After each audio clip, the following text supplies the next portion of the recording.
I was interested into animals from my early childhood, and because of my family medical background, then I decided to implement that into animal health. So that's the main reason I started with the study of veterinary medicine. And then during studies we have been presented with all animals, not just domestic animals but also exotics, fish and bees, and that's somehow how I got to this field, and it really took me into it. So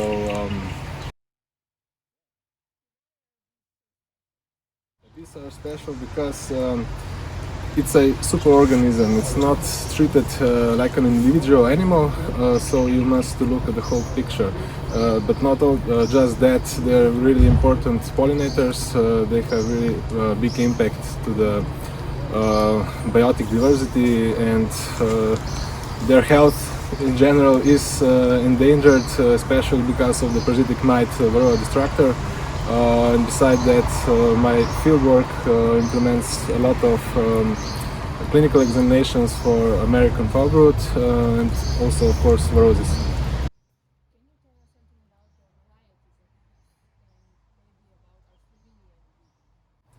There is no, I mean, in law terms, no variety, because we have a authentic, how can I say it, it's our Slovenian breed, the Carnolian bee, so it's forbidden to import any other bee, like Italian bee or something similar to that.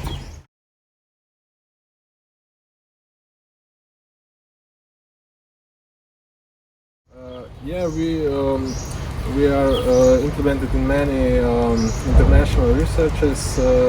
This specific beehive here for the study for varroa prevention with brood interruption, and studies for oxalic acid.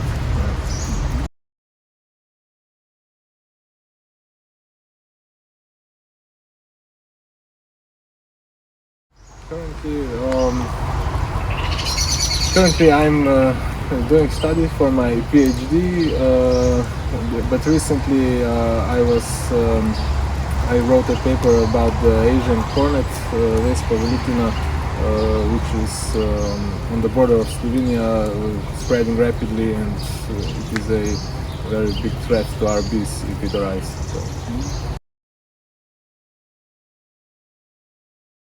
We cannot, it's just a matter of time. We would need a lot of education about that, field researchers, teaching others how to do it, to eliminate their nests, to detect it. We also see beehives over there. Can you tell us maybe the story behind them? Okay, but this type of hive is a traditional Slovenian RG, hive, and those are classic hives which are most commonly known throughout the world, but these ones are more specific for our region, for our country.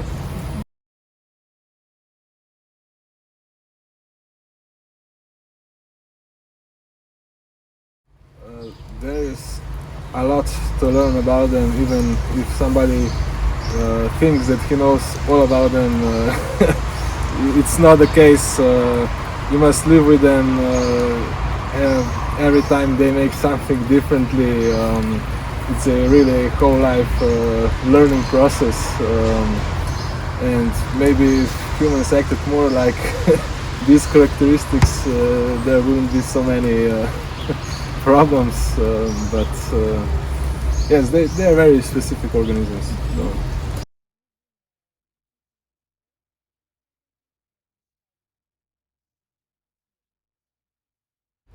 I started before faculty, and now I'm also beekeeping, but not.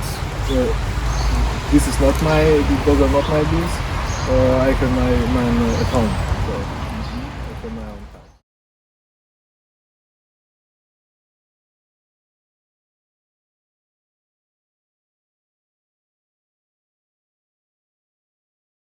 It's a great importance in beekeeping.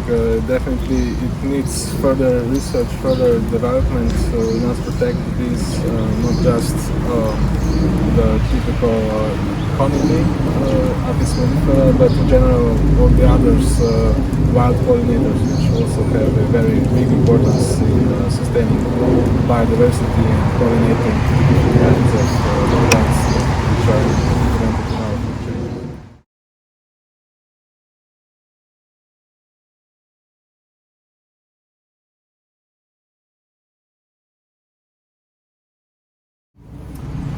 Oh, interesting question. It's a very specific field and animal. Not a lot of, especially young people, are showing signs of interest, but how can I say, how to reach out or make it closer to them. Definitely, it's not everything is not so super as it's represented in media in most cases, but definitely with bees there are also a lot of problems, especially with their health and with their nutrition. As you can see, the last few years it's horrible in the environment. The weather changes are extreme and there is no nectar flow, no pollen, so the food, the nutrient requirement is very poor, and if you then add the pathogens that are attacking them, it's not a great picture. So we must, as as researchers, as veterinarians, and then the beekeepers, there is a strong need. I mean, it's a must to treat varroa. If not, in a year or so, the beekeeper is without his or her bees because the parasite destroys them.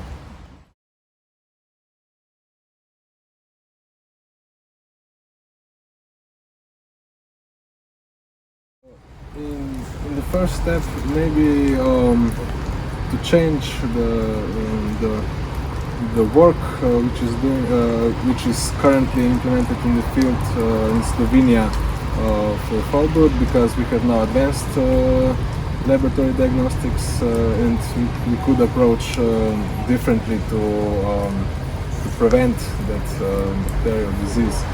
On the other hand, definitely researching different medical treatments for varroa mites. So that's the main goal, to battle varroa. My name is Nika Pengal. I'm a beekeeper and apitherapist. This is my, let's say, specialty in this field of work.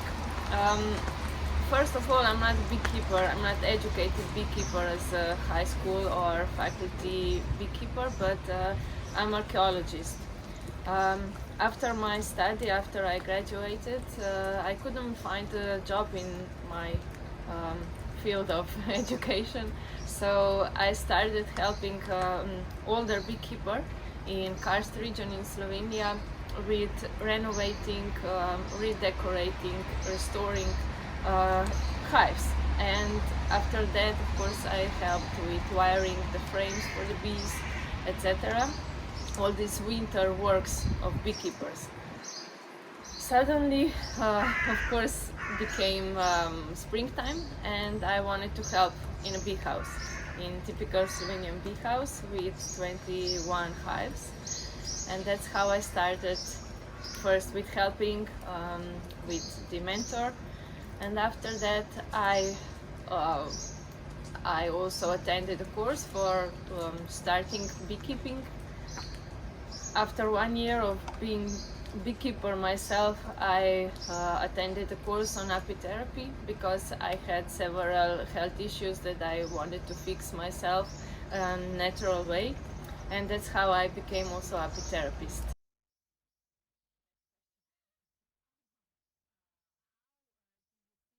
Well, first role of bees on the earth in ecosystem is of course pollinating plants. This is how they reproduct.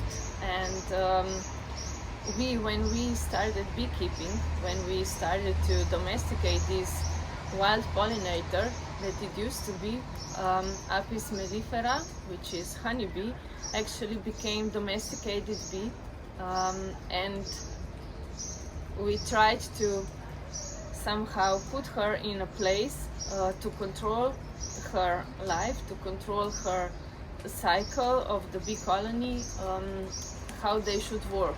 So first of all, they work for them, for their health, for their food, and after that, when we take them honey, pollen, propolis, royal jelly, which is of course food for them, we benefit with their products.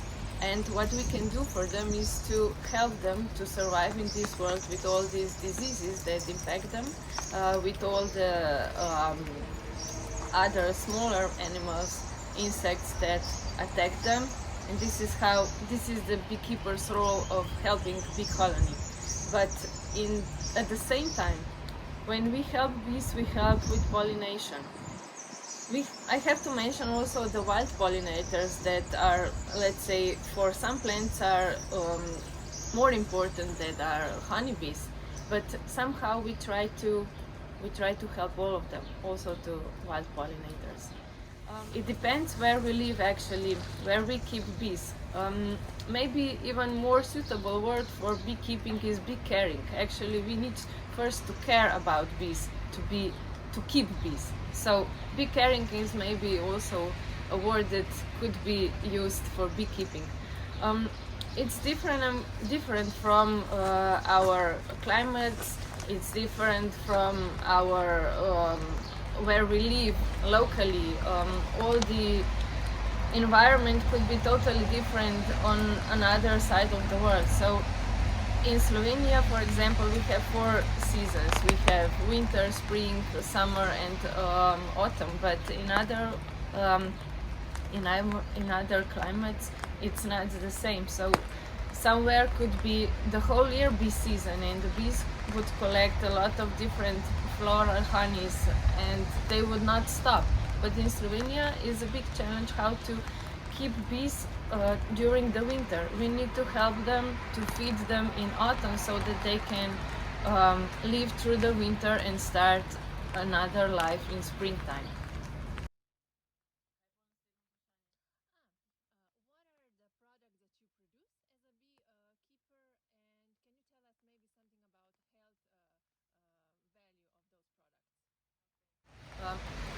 First of all, I mentioned that I became apitherapist very soon after I became a beekeeper, and this is why I needed bees to somehow build myself again, rebuild myself, because I had some health issues.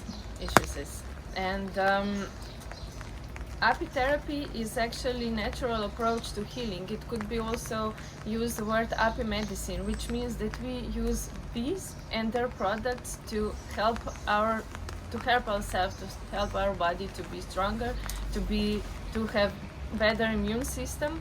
And all the bee products are very important, starting with maybe bee wax. This is sometimes we forget about wax because it's very soft, it's not so common. But if I mention in the past, it used to be like a money value. They used to pay with bee wax because wax was very appropriate for candles. They were only using bee wax for producing candles, to of course to have light in the room. The next one is honey, because it's very soft, it's very it's not so aggressive when we use it. But there are very, very different sorts of honey. We have floral honeys, which are made of nectar of plants, of the blooms, and we have honeydew honey. All of them are totally different. You can use floral honeys for some stomach issues, for wounds healing on the skin, but honeydew is more suitable for some respiratory problems. like coughing or sore throat, etc. Then, if I mention, maybe, of course, because bees are pollinating, they are actually gathering also bee pollen, which means that they help plants to reproduce. But the pollen that is stuck on their hairs, on their body, they bring it to the beehive, and this is actually the main protein food for them. And if it's protein for them, it's also protein for us. So when we collect bee pollen, it needs to be fresh, frozen, that we get everything that's in the pollen and it's suitable for our health. There are lots of minerals, lots of vitamins, as I mentioned, proteins, amino acids. It's all in bee pollen, and if you would want to dry it, you could lose 70% of healthy ingredients that's in pollen. So, as it's very important food for the bees, we call it bee bread. So this is how you know that this is very important for them, very important food. Out of bee pollen and honey, bees produce in their glands royal jelly for the queen. So this is another bee product that we collect from bees, and they produce it themselves with their glands and their food that they collect for themselves. Royal jelly is very, very powerful. We call it also superfood because it contains a lot of hormones that helps also our hormonal issues, and with royal jelly we can easily balance our hormonal issues, and it's very promising with improving concentration during the study. Okay, so when we speak about the protection of the bee colony, it's always propolis. Propolis is very powerful disinfection for the whole family. With propolis that they gather in coniferous trees, on balms of some birches or poplar trees, or resins on coniferous, they would fill every smaller hole that is more than 3 millimeters in the hive, and this is how they protect the hive from too much wind, from moisture, and so on. And this is very powerful against all the pathogens that are in the air and around or outside the hive. So this is how they disinfect. When a small mammal would come to the beehive, they would first kill it with their, of course, with stings, and then they will propolize it through the whole body, around the whole body, so that it will not rot. When we come at the end, I have to mention also bee stings, actually bee venom, which is in their stinger. This is actually their tool for protection, to protect against mammals, against other insects. And the bees, I need to mention also this, that they die when they sting human being. Every bee will die. So this is very important not to kill bees. They have totally different stinger than, for example, wasps or hornets. So in this comparison to other insects, bees are really much more gentle because they can die. But if we use their venom in ointments, in creams, or even with live bees, we can sting with bees, and this is very powerful medical substance that could help with multiple sclerosis, rheumatoid arthritis, with Lyme disease, or some inflammation of joints and muscles, etc. But very important is that the person who has all these issues is not allergic to bee venom. So it can be really powerful tool to help our health to be better, to even fight against diseases. But first of all, we need to know that the person is not allergic, because it can end with anaphylaxis. Slovenian peculiarity is, of course, bee house. We are special in this sense that we have special hives, we have special houses that are meant only for bees. In these houses, these small houses, there is always a little place also for bed. And if a beekeeper or some visitor get into the house, which is actually a very intimate place for the beekeeper, this is actually like a sanctuary. We can, let's say, meditate in these houses. When you work with bees, this is pure meditation. You need to be very calm, you need to be very gentle with bees. You are totally focused in what you're doing. So this is the whole point of meditation.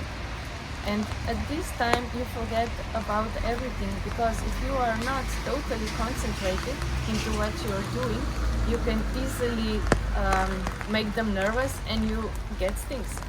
So when you are bee caring, you are also meditating. At the same time, you get a lot of sense, a lot of smells, and everything that is actually in this very concentrated air in the bee house. These are all bee products that are in the air. This is called aerosol therapy or beehive air therapy. With this, we can benefit against asthma, against bronchial issues, against stress. We can really relax, and we can forget about a lot of things. At the same time, bees, when they are making moves with their wings, they give us special vibration, and also this vibration is beneficial for us because they are calming us. This vibration is constant, and we can only get it in a bee house. So this is actually one of bee products. This is beehive air. In Slovenia we have a lot of different sorts of honey. We collect them on different places around Slovenia. So a beekeeper is one who needs to be very careful, who needs to observe the nature, what's happening. For example, you need to know where is enough populated area with chestnut trees if you want to collect chestnut honey. So your role is to bring bees to this area where chestnut blooms, but you need to be precise on time. You need to know when this is going to happen. So beekeeper is the one who also travel around the country, observe the nature. You need to see when something is blooming, or if there are coniferous trees, spruce or fir trees that are actually giving some honeydew, and so on. So first of all, you need to activate yourself, you need to go to nature, you need to observe, and then you need to bring bees to this special area. You leave them there for some time, for 3 weeks or 1 month, and they collect this special sort of honey. In Slovenia we are famous for many sorts. One of them is chestnut honey. This one is very beneficial for wound healing, for some burns, for scratched tissue, and this is the most, we can compare it to Manuka honey, and some of properties in chestnut honey are even more antibacterial than Manuka honey. Then we have linden trees and linden honey. Then we have floral honey from the meadows. Then we have forestal honey, which is a mixture of honeydew from coniferous trees such as spruce and fir, but also bees collect these little plants that are growing under those trees in the forest. Then of course it's spruce honey, fir honey. We have buckwheat honey also, and there is also acacia honey. Every sort of honey is appropriate for special disease or special health issue. Floral honey is very suitable for honey pool massage, which is the detoxification massage, and it's implemented only on the back of the person. It contains in 85% the same structure as our blood plasma. So this honey penetrates through our skin and in our body remained without any residues because we absorb every substance that is in floral honey. Then, as I mentioned, all of the honeydew honeys are suitable for our lungs, for our respiratory system. And then, for example, acacia honey and chestnut honey are also appropriate to be used for diabetes patients, but they need to take it into account that if they would eat 1 tablespoon of honey, they should get rid of 1 slice of bread because of blood sugar. But with honey they will benefit a lot because in this case they would get a lot of minerals, vitamins, proteins, amino acids, and this is very, very, very much better than a slice of bread.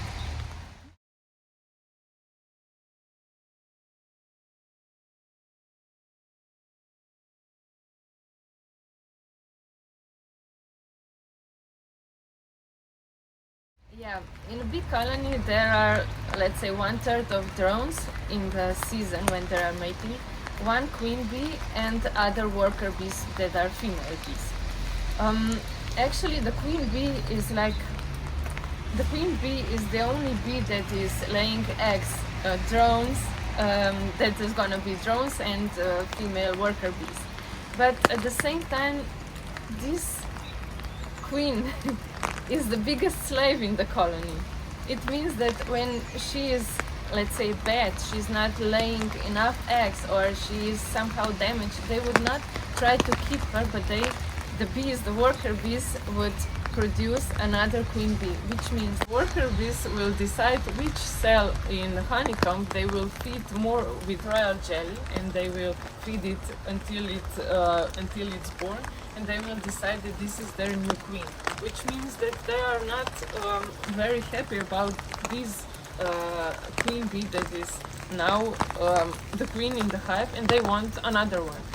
So it means that if we try to compare with some company in human world, if we are not satisfied with the director or with the leader, we can easily change them or him or her, because they are somebody who's somehow organizing or